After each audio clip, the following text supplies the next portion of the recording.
Aula 22 da Reuniversidade X, 2 destaques. Primeiro, Paulo embarca num navio para encontrar César. Uma tempestade surge e atribula a viagem. Paulo, então, ajuda a alimentar a todos com o trigo que havia no navio. Dias depois, o mesmo encalha e todos são recebidos na ilha de Malta. Lá, Paulo ajuda a fazer fogo para aquecer a todos. E então, ele é picado por uma cobra e todos imaginam que ele morreria, mas nada acontece, o que faz com que pensem que ele é um profeta. O líder político da ilha pediu que ajudasse o seu pai que estava doente e Paulo o curou, bem como a outros enfermos. Aqui evidenciamos o que é um ex, aquele que se destaca, que tem iniciativa, liderança, que fica conhecido por todos devido aos seus atos. Paulo ficou famoso no navio e na ilha. Segundo destaque, os ensinos de Paulo. Quando foram resgatados da ilha e chegaram a Roma, Paulo alugou uma casa por 2 anos, sob custódia de um guarda, e ali dava aulas a todos que desejavam aprender. Ele ensinou: os homens de hoje, ao invés de procurarem o sentido da vida, as respostas para a origem do destino de tudo, ficam iludidos em coisas fúteis. Eles se dizem inteligentes, mas estão alienados, pois ao invés de conhecerem o Deus que não habita em templos físicos, fizeram santos, imagens e reverenciam homens mortais. Alguns até cultuam animais, criaturas de Deus que foram transformadas em divindades. E Paulo inicia a carta aos romanos se dirigindo aos pagãos. Mas pasme, as igrejas usam o primeiro capítulo de Romanos para focar na sexualidade e na homossexualidade, chamando de sodomia.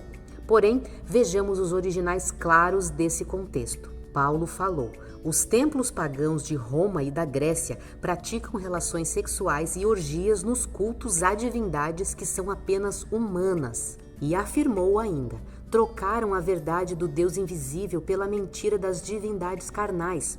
Entenda que carnal aqui não é sexo natural, mas nos templos com as sacerdotisas. Faziam orgias sob argumentos de culto aos deuses, e a referência aqui é sexo por sexo, banalizado, e não sexo antes do casamento, como já estudamos. Quando vamos aos profetas, como Ezequiel, temos a definição de sodomia.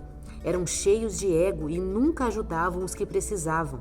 Portanto, desde sempre esteve claro o que é sodomia. Tanto que lá no Apocalipse nós temos quem é a Sodoma espiritual: Jerusalém.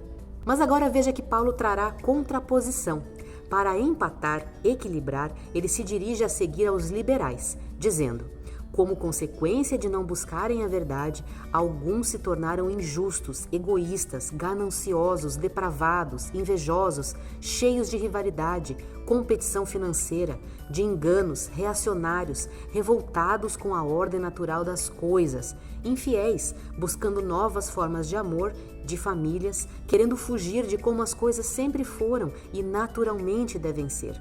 Portanto, a essência é nem conservador, nem liberal, mas equilibrado.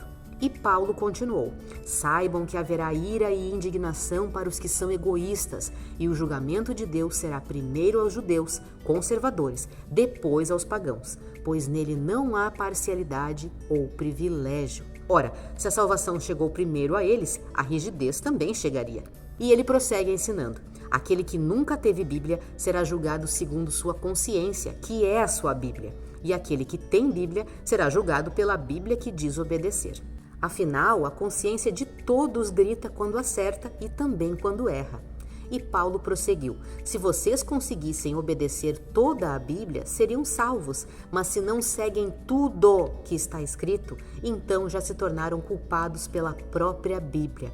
Mas aquele que nunca a conheceu ou foi à igreja pode ser mais obediente a ela do que vocês, pois são pessoas íntegras e honestas. E ele terminou dizendo: aprendam, vocês devem obedecer à verdade pelo Espírito, com a Bíblia que não vemos, e não obedecer por meio de Bíblias de papel.